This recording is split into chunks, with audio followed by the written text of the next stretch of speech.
Bismillahirrahmanirrahim. Assalamualaikum warahmatullahi wabarakatuh.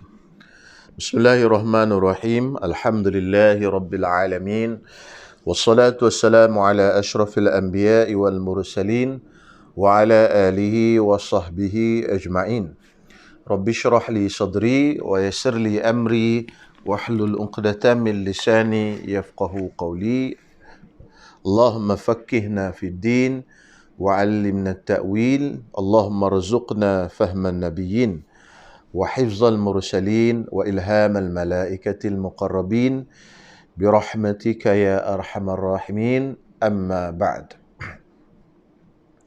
Alhamdulillah, syukur kehadrat Allah Subhanahu Wa Taala. Ini siri yang kedua pembacaan ataupun daurah kitab Safinatun Najah. Jadi pada siri yang kedua ini kita akan sambung kepada fasal yang ke-6 yang berkaitan dengan niat. Pada fasal yang pertama, pada siri yang pertama, kita telah membincangkan perkara yang berkaitan dengan rukun wudu, iaitu ada 6 perkara yang mana orang tua-tua kita dahulu gunakan kaedah 4 basah 2 kering untuk memudahkan mengingat atau menghafal rukun wudu ini. Jadi 4 basah iaitu yang dibasuh ataupun yang disapu dengan air, iaitu basuh muka, basuh tangan hingga ke siku, sapu kepala dan basuh kaki. Kemudian yang tak kering tadi, yang tak kena air tadi, iaitu niat dan juga tertib. Jadi itulah cara mereka menggunakan kaedah ataupun formula untuk menghafal rukun wudu, iaitu 4 basah 2 kering. Kemudian pada fasal yang ke-6 ini, sambungannya, pengarang akan menceritakan kepada kita tentang huraian yang berkaitan dengan niat dan juga yang berkaitan dengan rukun tertib. Jadi fasal yang ke-6, niat, iaitu menyahaja sesuatu disertai dengan perbuatannya dan tempatnya di hati, di qalbu, iaitu hati. Jadi ta'rif niatnya iaitu qasdu syai' muqtarinan bi fi'lih, iaitu menyahajakan sesuatu perkara disertai dengan perbuatan. Maksudnya kita nak buat satu benda dan rasa nak buat tu disertai dengan perbuatannya. Itu dipanggil niat dari segi syarak. Kalau rasa nak buat, qasad nak buat tu, hati nak buat, tetapi belum berserta dengan perbuatan, itu dipanggil azam. Sebab itu kita berdiri nak solat, kita rasa nak solat, itu dipanggil azam. Azam untuk solat. Dalam fiqh mazhab Syafi'i, azam tidak dipanggil sebagai niat. Azam tidak dipanggil sebagai niat. Jadi orang yang berdiri nak melakukan solat, ketika dia berdiri, dia nak melakukan solat, tidak memadai nak melakukan solat itu, melainkan kena dihadirkan benda itu di dalam takbiratul ihram. Itu yang dipanggil sebagai niat kerana dia berserta dengan perbuatan, disertai bersama dengan perbuatan. Okey. Kemudian tempatnya dalam hati. Kemudian berlafaz dengannya sunnat. At-talaffuz bin niyah sunnatun, berlafaz dengan niat hukumnya sunnat dalam mazhab kita Imam Syafi'i. Telah maklum benda ini benda khilaf di kalangan ulama. Jadi oleh kerana dia benda khilaf, jadi kita meraihkan khilaf. Jadi kalau kita lihat, ada orang yang berwudu, ada orang yang semayang berlafaz dengan niat, usalli fardhu subhi raka'ataini lillahi ta'ala, nawaitul wudu'a lillahi ta'ala. Jadi kita raikan dan kita memahami bahawasanya ini adalah mazhab Syafi'i, mazhab kita. Kalau ada orang yang tak berlafaz dengan niat pun tidak ada masalah, kerana ada juga yang ulama ataupun mazhab yang menganggap berlafaz dengan niat ini suatu perkara yang dilarang.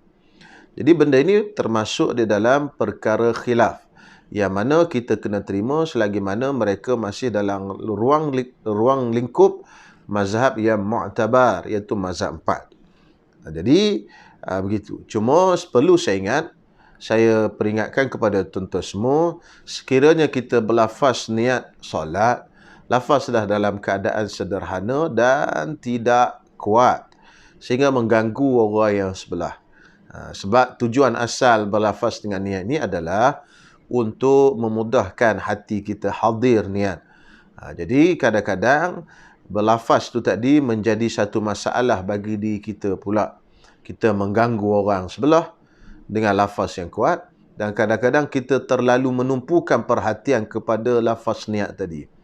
Sehingga kan yang lafaz tu sepatutnya membantu kita, tetapi menjadi menyusahkan kita. Jadi kita lihat kadang-kadang duk berulang-ulang usolli.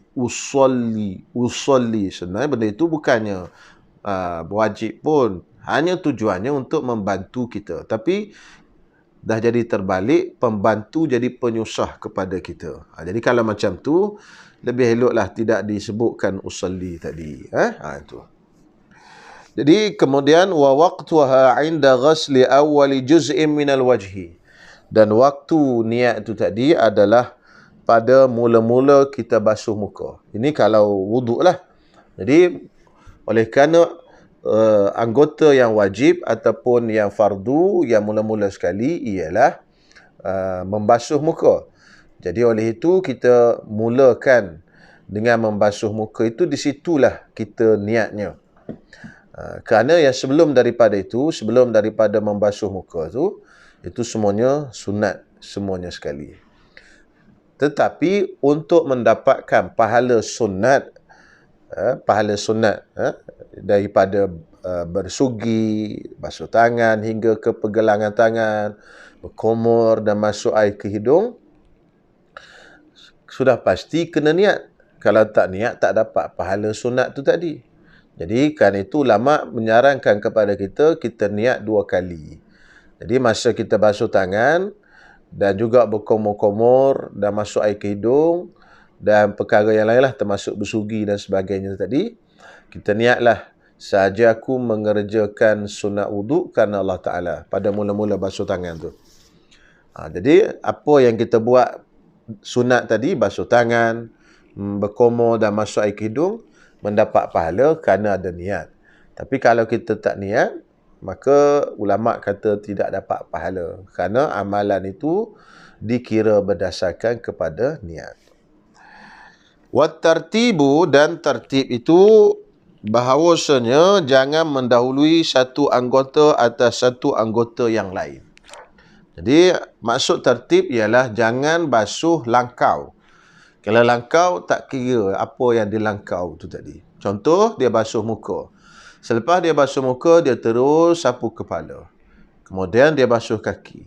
Maka sapu kepala tadi tidak dikira. Sebab apa? Sebab dia telah melangkaui basuh tangan.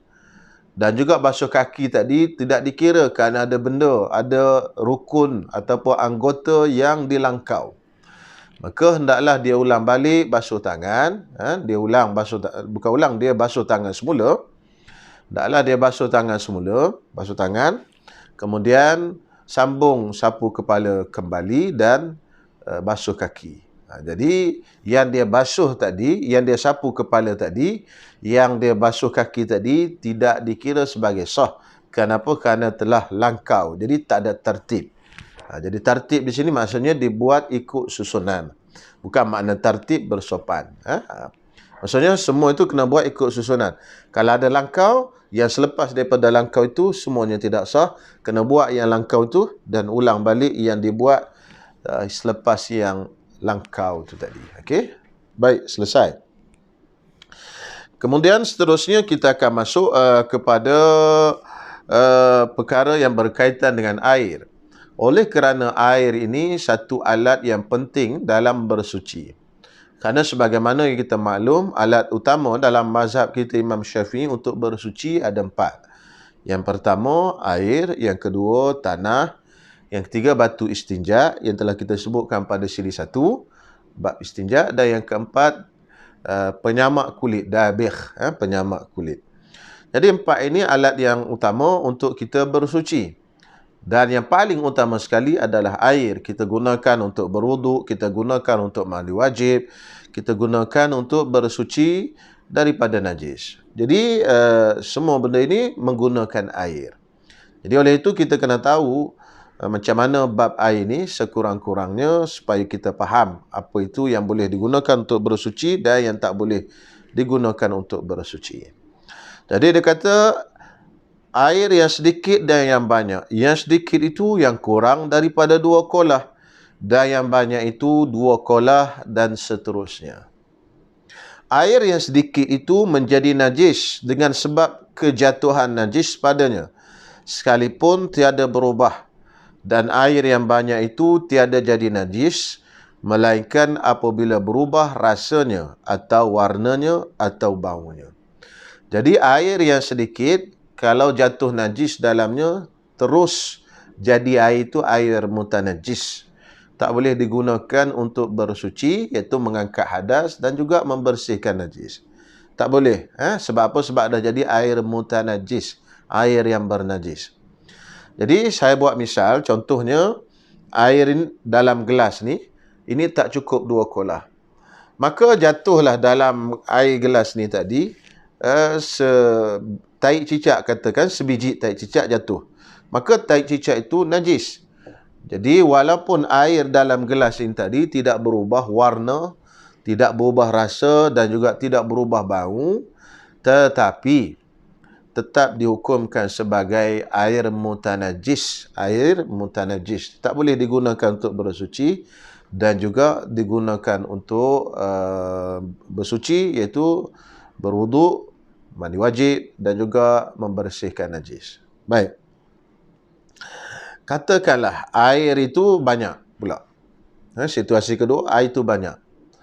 Air banyak itu 2 kolah atau lebih.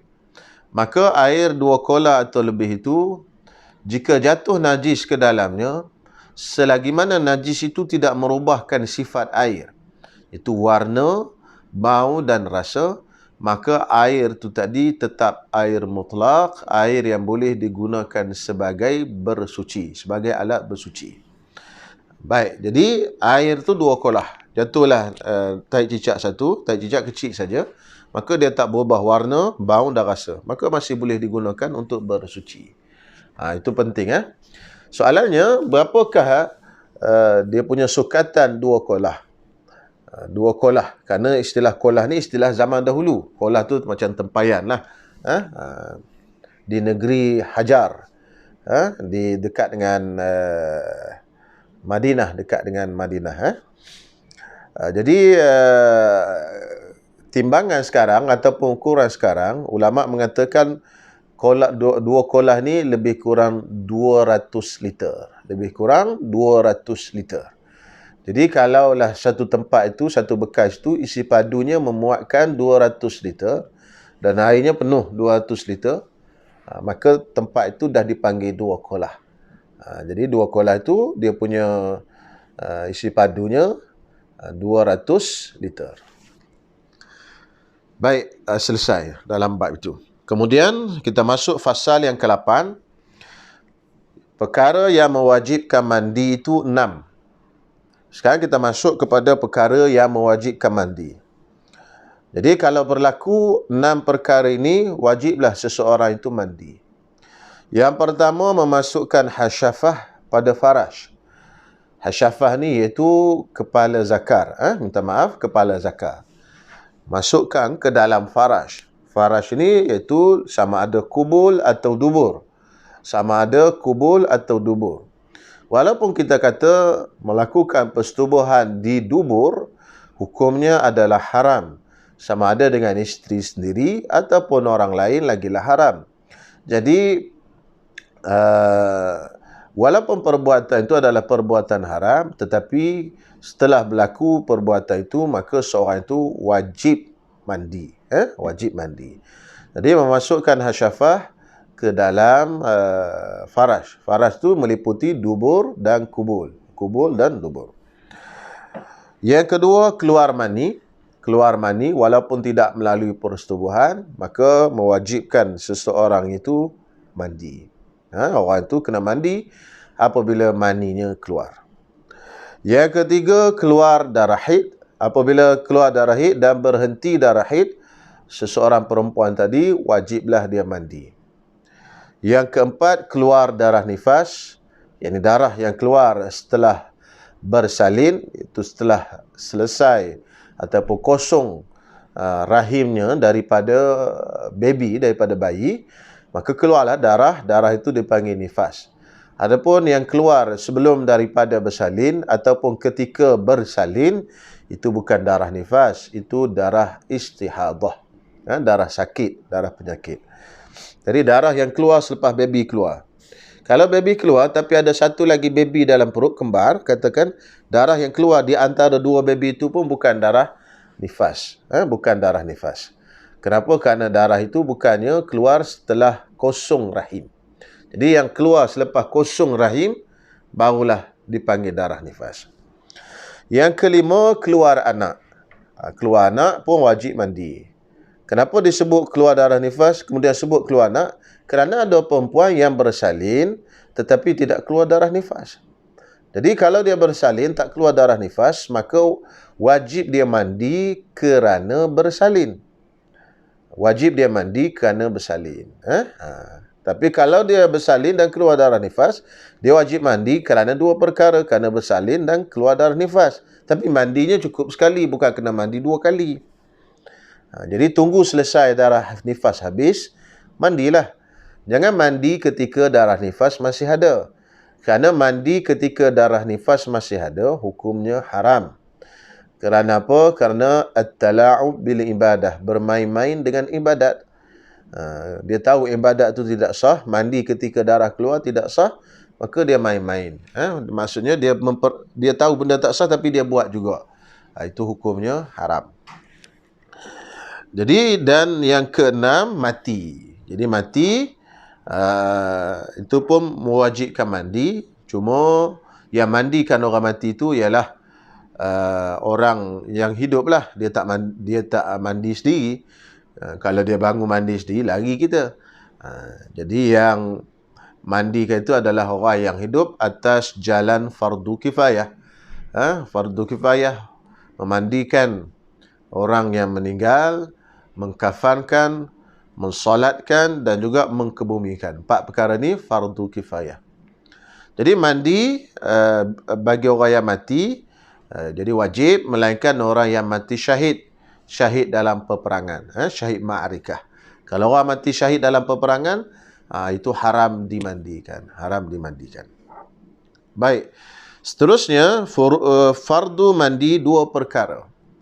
Bila kita nak mandi, dia ada 2 rukun yang wajib kita tunaikan. Baik, rukun yang pertama iaitu niat. Jadi sama macam wuduk, niatnya dalam hati. Dan bila niatnya, iaitu niat pada ketika air kena di mana-mana bahagian badan. Tak kisahlah kena kat kepala ke, kena kat kaki ke, kena kat perut ke, tak kisah. Sebab mandi wajib ni anggota dia satu badan semua. Berbeza dengan wuduk anggota dia ada 4 kan, yang wajib. Jadi dia kena ikut susunan. Jadi kena niat pada anggota yang pertama, itu muka. Sedangkan mandi wajib ni dia tidak ada anggota khusus, iaitu satu badan semuanya anggota. Maka mana-mana bahagian air kena di badan boleh niat. Jadi dia tak sama dengan wuduk. Jadi bila kena air itu kita niatlah. Jadi sebelum kena air, niat itu tidak dipanggil niat. Seperti yang saya sebutkan tadi, itu dipanggil azam. Azam tidak dikira dalam mazhab Syafi'i. Jadi bila kena air, baru keluar niat, itulah yang jadi niat.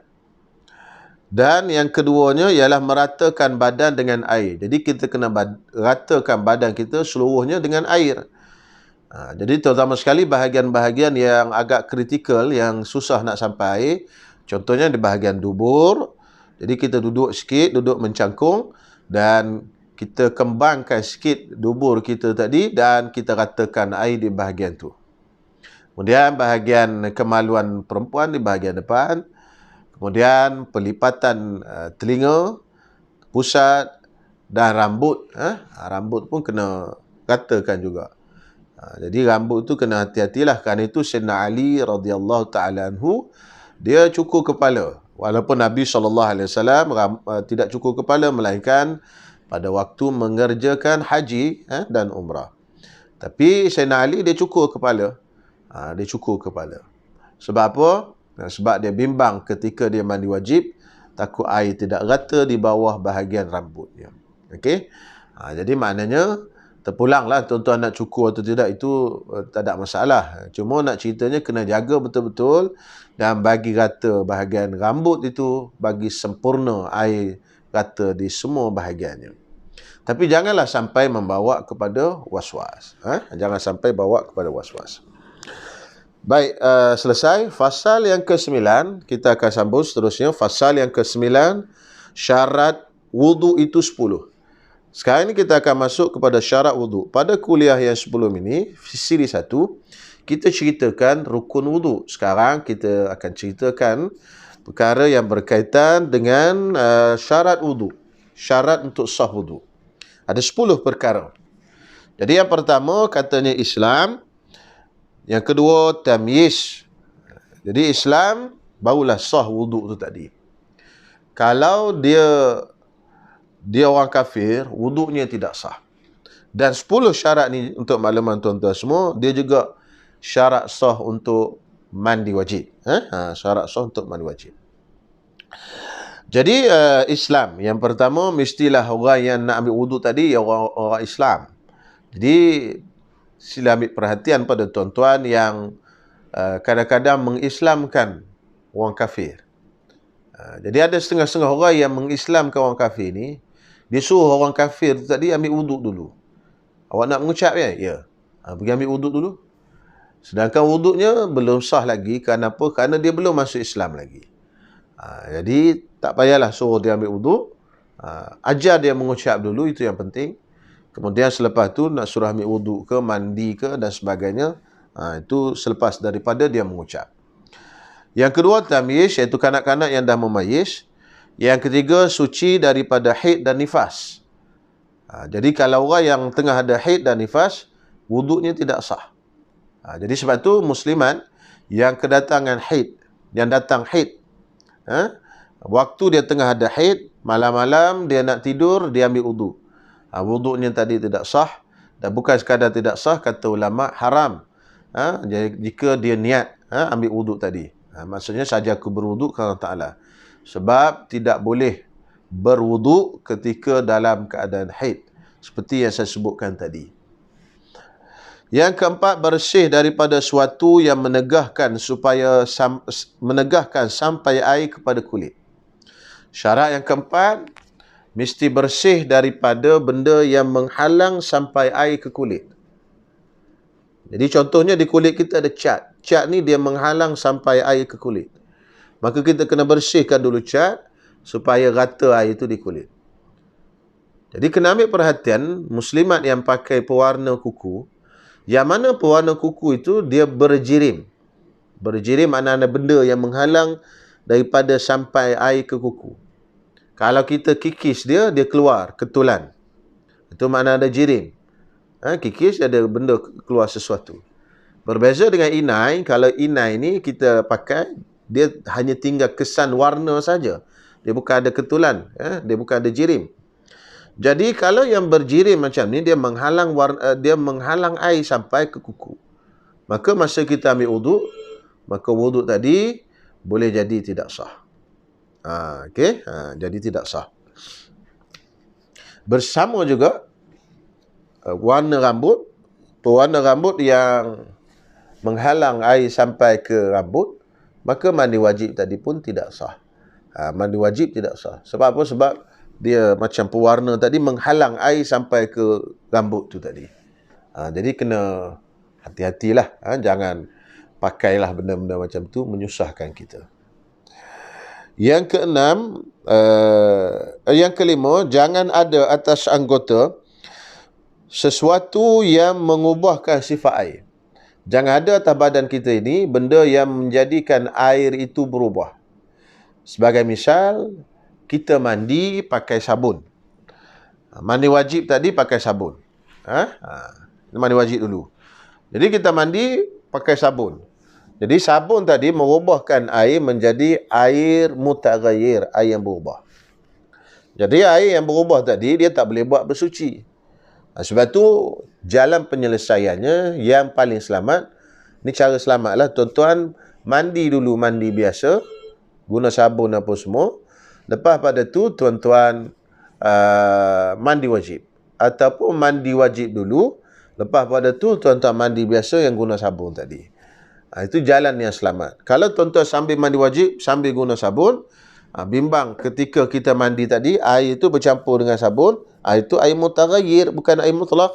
Kemudian kita guna, lepas tu kita tak basuh balik tempat itu tadi. Tak ulang balik basuh tempat itu tadi, maka jadilah tempat ini belum terangkat hadas dia.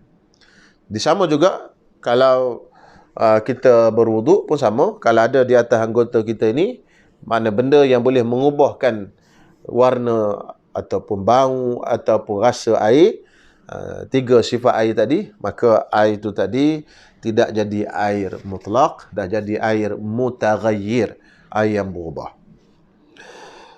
Yang keenam, mengetahui dengan segala fardunya. Kena tahu fardu mandi wajib tu ada 2. Fardu wuduk ada 6. Itu kena tahu semua. Baik. Yang ketujuh, jangan mengiktikadkan mana-mana fardu daripada fardu-fardunya sunat. Jadi jangan dia sebut ataupun yakin salah satu daripada rukun wuduk tu sunat, ataupun salah satu daripada rukun mandi wajib tu adalah sunat. Kalau macam tu tak sah. Sebagai contoh, dia kata basuh muka ni adalah sunat, sedangkan basuh muka itu adalah wajib. Maka wuduknya tadi, basuh mukanya tadi tidak sah. Wuduknya tadi tidak sah. Baik. Yang ke-8, air itu suci lagi menyucikan. Air yang digunakan untuk berwuduk dan mandi wajib itu mestilah air yang suci lagi menyucikan, iaitu air mutlak. Tak boleh air selain daripada itu, sama ada air mutaghayyir yang saya sebutkan tadi, ataupun air mutanajis yang kita telah sebutkan pada air sedikit atau banyak tadi, ataupun air musta'mal, air yang telah digunakan.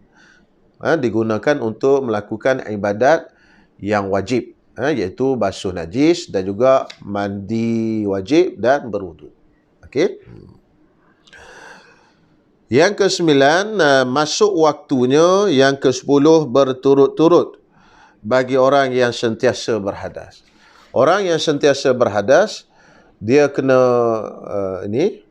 dia kena apa? Dia kena buat bersuci ni dalam keadaan berturut-turut.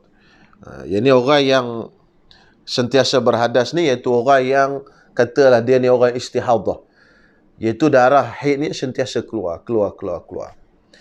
Dia oleh itu, dia bila dia nak berwuduk, dia kena tunggu masuk waktu dulu. Okey, selepas masuk waktu barulah dia berwuduk. Dan wuduk itu kena berturut-turut. Sebelum daripada dia berwuduk, dia kena bersihkan dulu kemaluannya. Kemudian dia kena sumbat kemaluannya. Kemudian dia kena pakai cawat, pampers, apa sebagainya. Tak kisahlah, seluar dalam ke apa, yang boleh menegahkan daripada banyak darah keluar.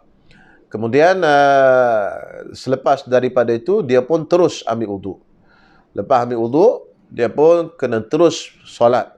Dia tak boleh lengah-lengahkan. Melainkan untuk kemaslahatan sembahyang, seperti menutup aurat, ataupun mencari kiblat, ataupun menunggu sembahyang berjemaah. Itu benda-benda yang berkaitan dengan sembahyang, tak apa. Tapi kalau dia lepas ambil wuduk tadi, dia pergi tengok TV, itu tak boleh. Okey. Dia kena segera. Ini dia panggil wuduk orang yang daimul hadas, yang sentiasa berhadas. Fasal yang ke-10, kita akan masuk lagi pasal yang ke-10 yang membatalkan wuduk itu 4 perkara. Pertama, keluar daripada salah satu daripada 2 jalan, daripada kubul atau dubur, angin atau lainnya, kecuali mani. Jadi apa sahaja yang keluar daripada kemaluan depan dan belakang membatalkan wuduk. Malaikat yang tak batal wuduknya ialah keluar mani sahaja.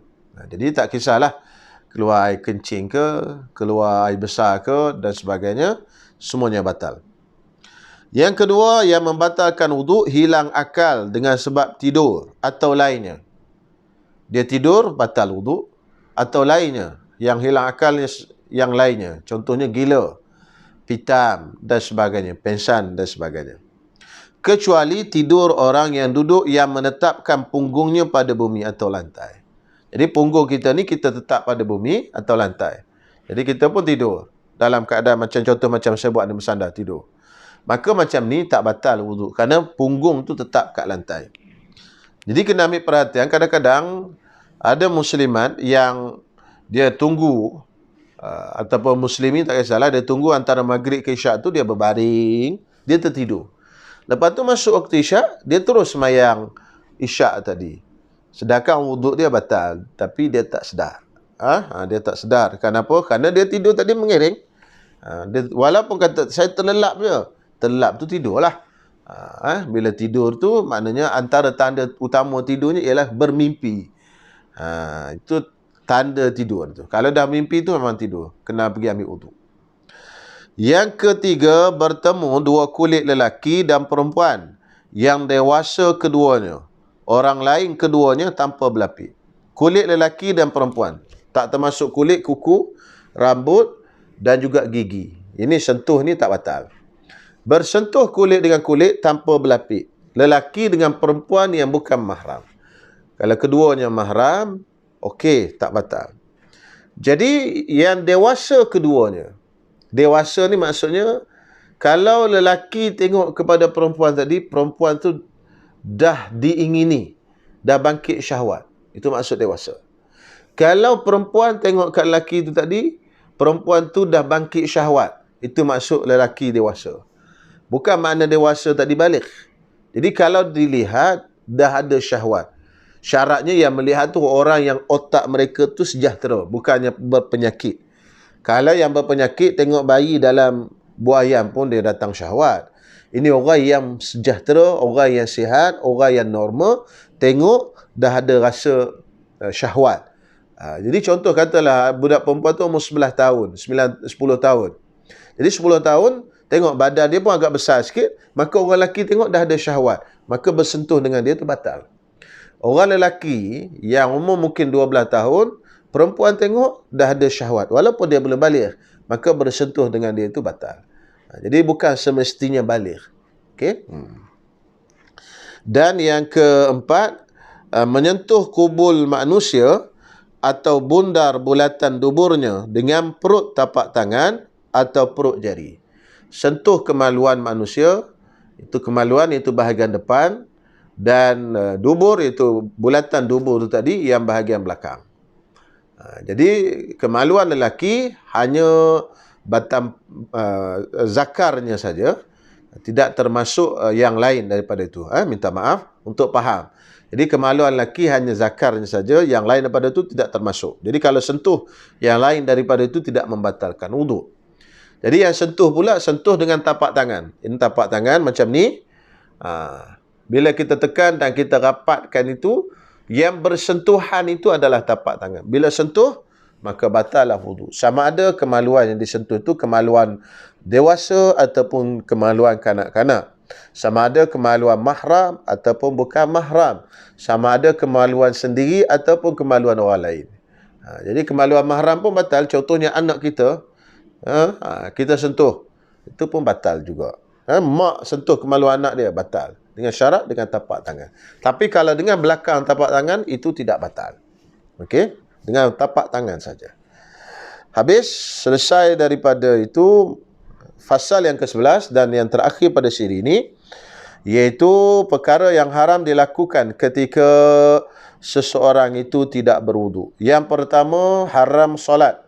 Termasuk dalam kategori solat, iaitu sujud syukur dan sujud tilawah. Yang kedua, tawaf. Yang ketiga, menyentuh mushaf. Mushaf ni mana-mana yang ditulis di dalamnya Al-Quran dipanggil mushaf. Itu Quran itulah. Melainkan mushaf tu tadi ditulis dan juga ada dalamnya tafsir. Jadi kitab tafsir boleh dipegang tak ada wuduk dengan syarat. Dengan syarat sekiranya tafsir itu lebih banyak daripada ayat Quran. Kita tengok tafsirnya lebih banyak daripada ayat Quran, baru boleh. Kalau tafsirnya sedikit, tafsirnya sikit saja, Kan? Ayat Quran yang banyak, yang macam tu tak boleh pegang. Yang macam tu tak boleh pegang. Kenapa? Kerana Quran lebih banyak daripada tafsir. Jadi menyentuh mushaf tak boleh, menyentuh dengan tapak tangan ataupun dengan belakang tangan tak kisah, ataupun dengan lengan ke apa tak kisah. Yang penting bersentuhan dengan badan kita. Tanpa berlapik ataupun berlapik tak kisah. Dia tak ada syarat berlapik atau tak berlapik. Jadi yang penting asal namanya bersentuh, maka hukumnya haram. Haram sebab apa? Sebab Allah Ta'ala memuliakan Al-Quran ni, la yamassuhu illal mutahharun. Tak boleh menyentuhnya melainkan orang yang bersuci. Dan menanggungnya, apabila menyentuh pun tak boleh, kata ulama, menanggung lebih lagi lah tak boleh. Menanggung ni makna kita bawa. Sentuh, macam kita sentuh macam ni. Kan? Sentuh. Menanggung ni kita bawa. Bawa begini. Termasuk membawa mushaf itu, iaitu mushaf yang kecil, mushaf kecil tu kan, kita pun letak dalam poket kita, kita jalan macam ni, tapi tak ada wudu. Ini pun termasuk dalam kategori menanggung mushaf. Melainkan kita bawa masuk mushaf ni dalam beg, kita bawa masuk mushaf dalam beg, kemudian dalam beg itu tadi ada benda lain. Dan kita bawa atas belakang kita ke, kat tangan kita ke, dengan niat kita membawa benda lain. Dengan niat kita membawa benda lain. Benda lain tadi adalah barang tadi. Maka tidak haram membawa mushaf tu tadi. Adapun kalau kita niat kita bawa benda lain dengan mushaf sekali, itu berlaku khilaf di kalangan ulama. Ada yang kata haram, ada yang kata tak haram. Jadi gitulah, kita bawa barang, dalam tu ada mushaf, kita niat bawa barang. Senang. Itu tak ada khilaf. Itu tidak tidak haram pada waktu itu. Okey, insya-Allah. Jadi tuan-tuan semua kena ambil perhatian, ada 4 yang haram bila kita tidak ada wuduk, solat, termasuk sujud tilawah dan sujud syukur, dan juga tawaf, menyentuh Quran, dan juga membawa Al-Quran. Mushaf atau Al-Quran. Baik, wallahu alam. Setakat ini saja dulu untuk siri kedua. InsyaAllah kita sambung pada siri yang ketiga nanti. Assalamualaikum warahmatullahi wabarakatuh.